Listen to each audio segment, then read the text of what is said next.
You clicked on this video probably because you saw the title. Should you buy a Range Rover for under $20,000? Well, here's my answer. No, you can click off. Okay, if you don't want to click off and you want to see a tour, full review of a Range Rover that you've never heard of, at least I've never heard of, here we are. This is the 2020 Land Rover Range Rover P400e.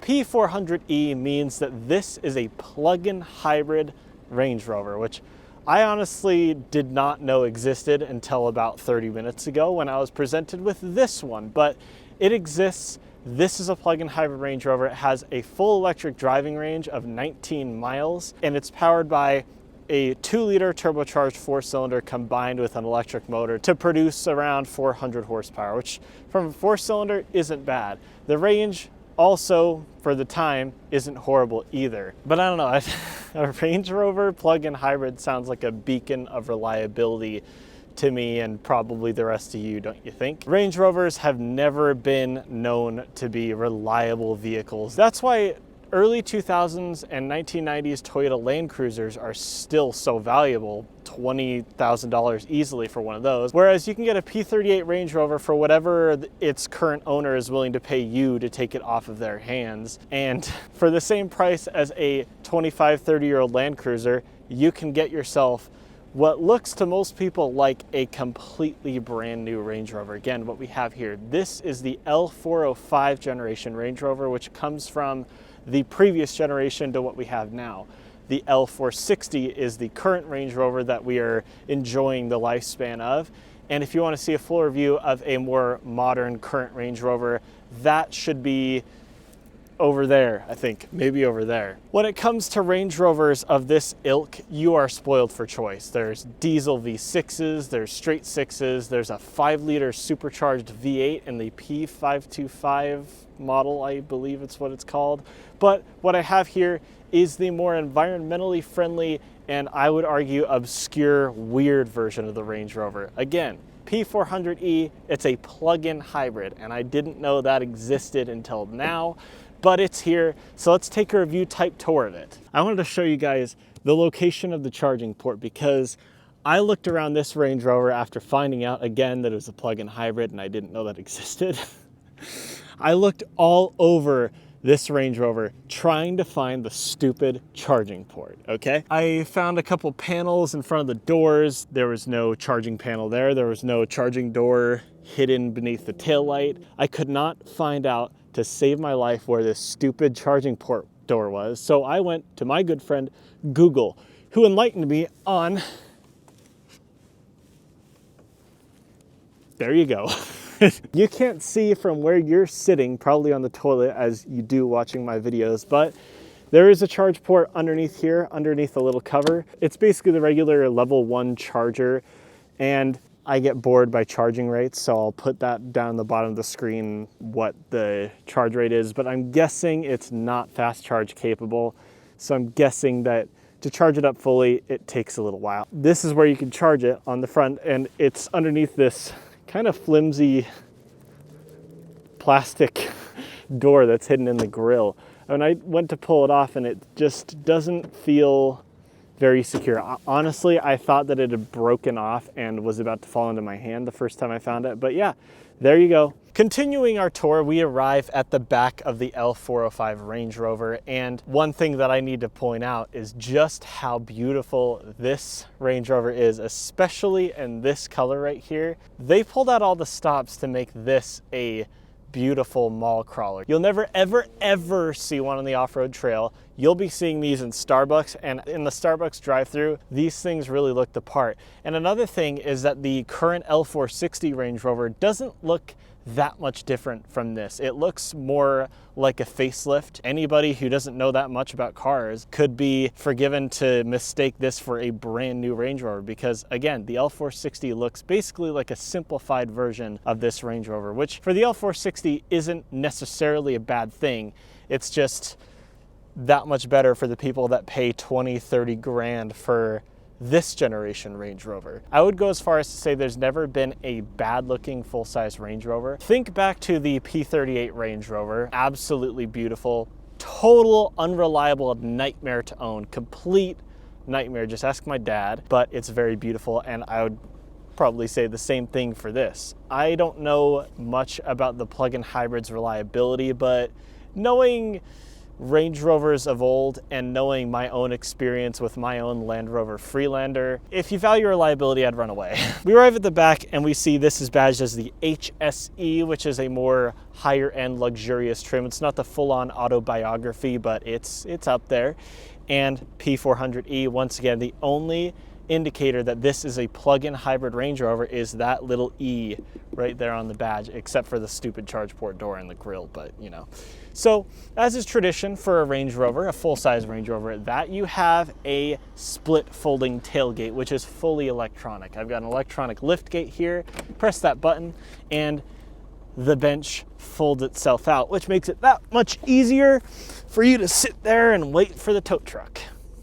You open these two electronic doors and you are greeted with a massive, huge trunk area that is beautifully carpeted in this blue carpeting that almost matches the blue on the outside of the car, not quite. The charger included with this Range Rover, which I never thought I'd see in a Range Rover again. I was surprised by that. And if you need more room, you can fold down and fold back up electrically the second row of seats in there. So in terms of a cargo area, you've got pretty much everything you want back here. Fold down, fold up seats that are electronic, button to lower your air suspension if you're feeling brave, and fully electronic tailgate and a spot for you to sit while you wait on the tow truck. Let's see what we've got back here. So one thing that's worth noting first, you all know I love soft closed doors. I mean, I just can't get enough of soft closed doors. Let's see if it has it. Yeah, baby. I love soft closed doors. It is an absolute necessity in any car that I consider to be a luxury car because it's just so satisfying. Plebeians have to slam their doors. Rich people like me let the car do it for me. Now that's 5% of closing the actual door, but hey, you know. Another thing that's worth noting, the second thing, is that this L405 Range Rover was the first but not last Range Rover to be offered in two different wheelbases. There's a short wheelbase, what we have here, and a long wheelbase that was also offered. The long wheelbase autobiography is where you find the refrigerator, the tray tables that fold out in front of you, all of the glorious, amazing luxury car bits you can find in the long wheelbase autobiography. Unfortunately, this is a short wheelbase plug-in hybrid, so you don't have that much room. This seat is moved pretty much all the way back because I'm 6'3", I'm tall, so this seat's in my driving position. And with the seat all the way back, as a tall person in the back seat, my knees are touching, which honestly is a bit disappointing. I would expect a little bit more room back here, but again, if you want more room, they offered a long wheelbase for a reason. So this is the Range Rover size that you get if you're putting kids in the back. And for that, I'm sure it's fine. And kids back here will be very happy to know that they have a whole control panel on the top of the door panel here for not just their window, but the window on the other side. Both windows you can control at the same time here by pressing this button. You have buttons for your reading lights back here, and now that I'm looking up here, there's an air vent up here, which is nice. And you have this beautiful door panel that has this bright beige color leather stitched onto it and a wooden trim bit below that, where you also have the control for your power reclining backrest. And now that I've done that, I'm a little bit more comfortable back here. It's a beautiful door panel. It looks nice and luxurious, some beautiful materials on it, but I have to say, I don't know if it's just this car, but on this side, this door panel is falling off. I think it's got a clip maybe up here that's broken.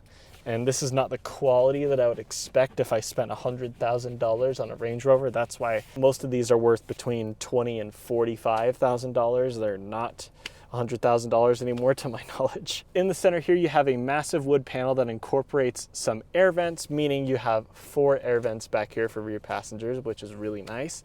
And below that, you have a full dual zone climate control setup with heated and ventilated rear seats, which is what you would expect from an expensive car like a Range Rover. Back here, the comfort is fine. The quality, if you ignore this door panel that's starting to come off, is nice. The materials are beautiful. The design is beautiful. The amount of amenities and luxurious features you get back here is really nice to see. There's no screens or anything, but for rear passengers, it's pretty comfortable back here.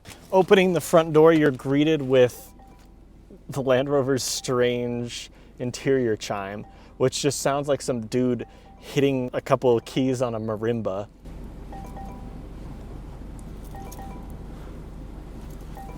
It's nice and luxurious. It's better than the old P38 Range Rover and its interior chime.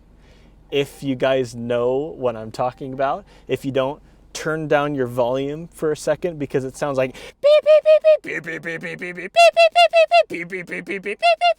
Yeah, and I'm not exaggerating, by the way. You might think that I'm insane by doing that, by making that sound, but that's literally the sound it makes. Okay, so once again, I love soft closed doors.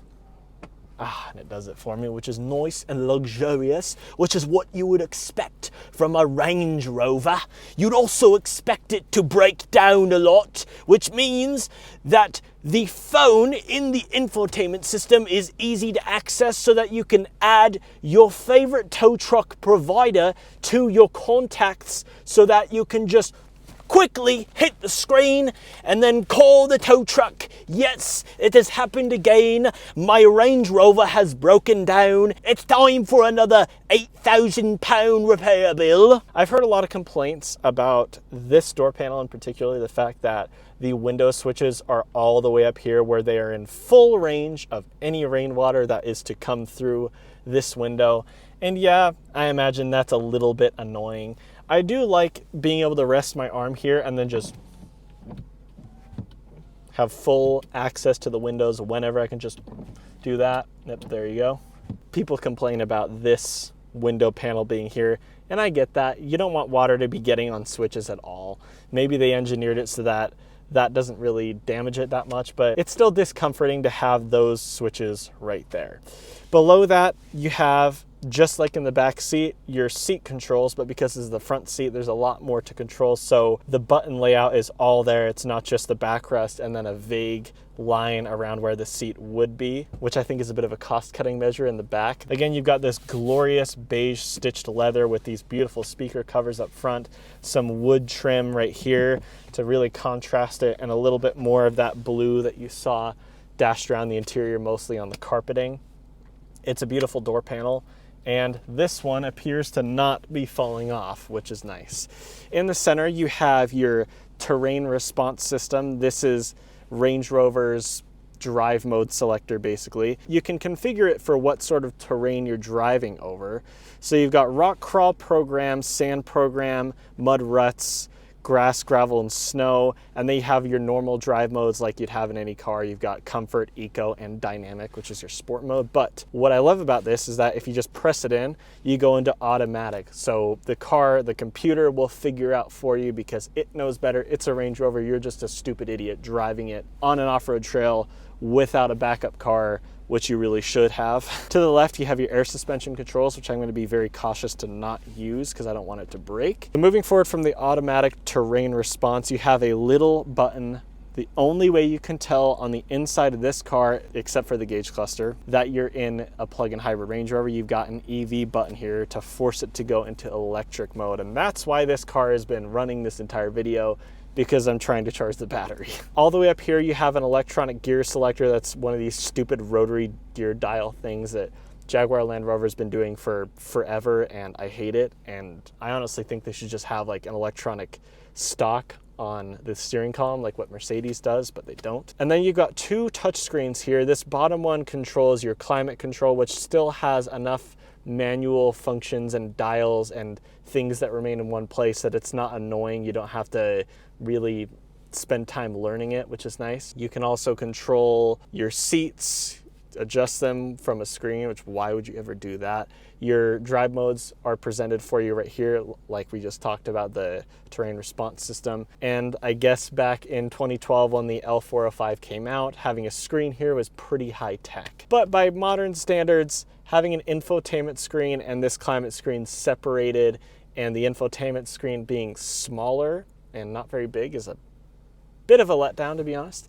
But you have an older version of Land Rover's infotainment system in here, which still supports Apple CarPlay and Android Auto. It's not wireless, unfortunately, but hey, at least you have that. It's very nice.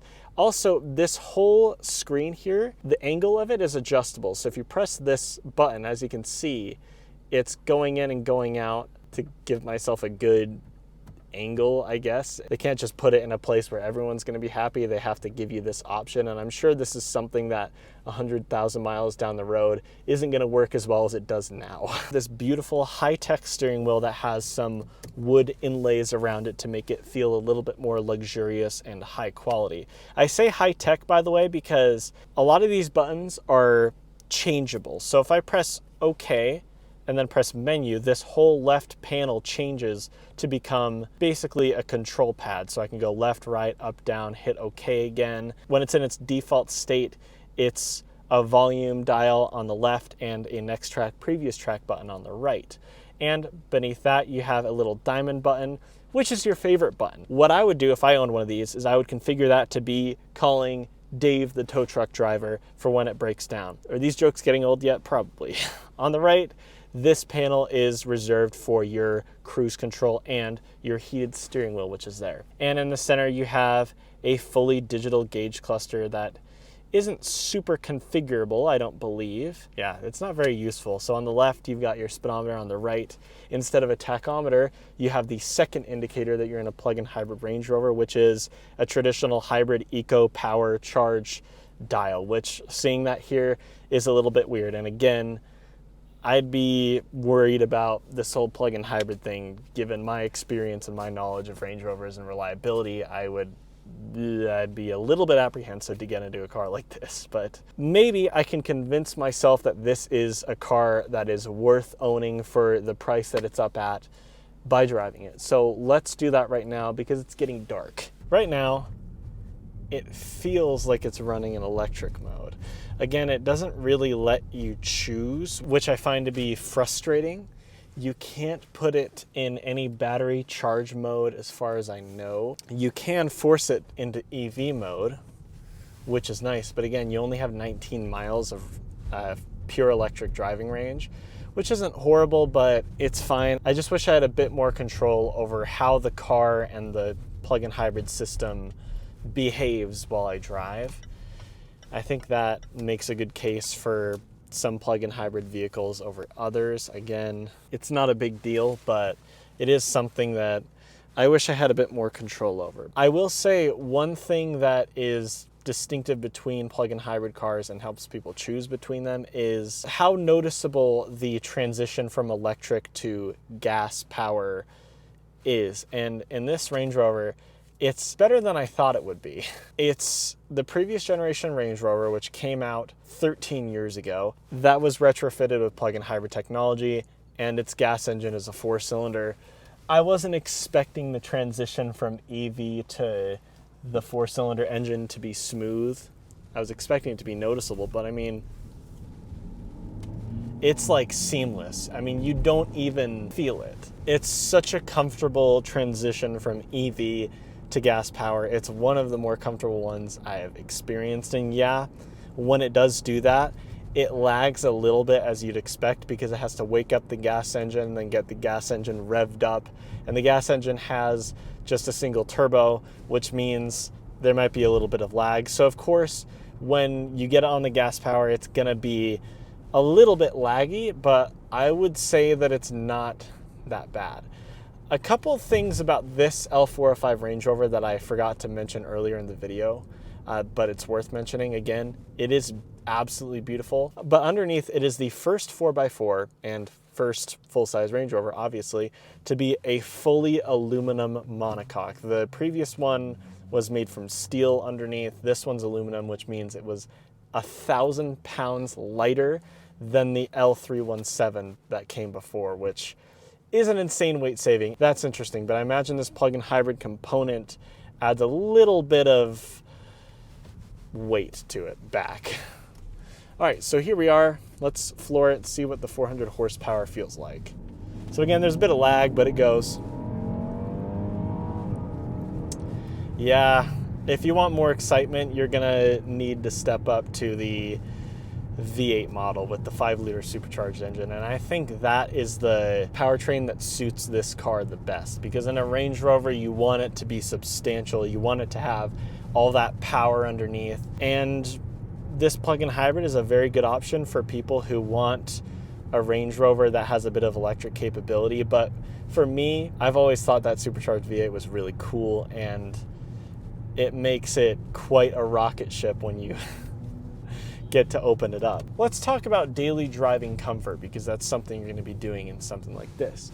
So when it comes to handling, this thing handles absolutely so poorly it's almost unacceptable. I mean, it makes my old Buick Roadmaster look like a Lotus. I mean, it's got an intense amount of body roll to the point where I would almost call it dangerous. You really feel the weight through the turns. It feels so top heavy that, again, I wouldn't do any evasive maneuvers in this car, and that's why you have this warning telling you higher rollover risk, and I absolutely believe that. But nobody buys a full-size Range Rover to be a canyon carver car. They drive it because it's an ultra luxurious vehicle that you can drive over a mountain in. That's the whole point of the Range Rover, provided you have a Toyota truck as a backup vehicle holding parts for you. Obviously, it's going to handle poorly. That's not a surprise. But the trade-off for that is sublime ride comfort. It is so comfortable. Not a single one of these bumps that I'm driving over on the road are making it into the cabin at all. It is one of the most plushy rides I've experienced in anything. This is kind of a crappy road that I'm driving on. There's bumps. You can hear them maybe through the microphone if they're coming through. You can hear some of the bumps, and I can barely feel anything. I mean, the comfort of this car is astoundingly good. Yeah, it handles like Dookie, but the trade-off, I would argue, is worth it, especially in a car like this. Just sheer comfort and the knowledge that with the automatic terrain response system plus a low-range gearbox, you can go anywhere, provided it's within the range of your nearest tow truck provider. I'm going to end the video there. Thanks everyone for watching. Like, subscribe, do all the normal YouTube stuff, and I'll see you in the next one. Bye-bye.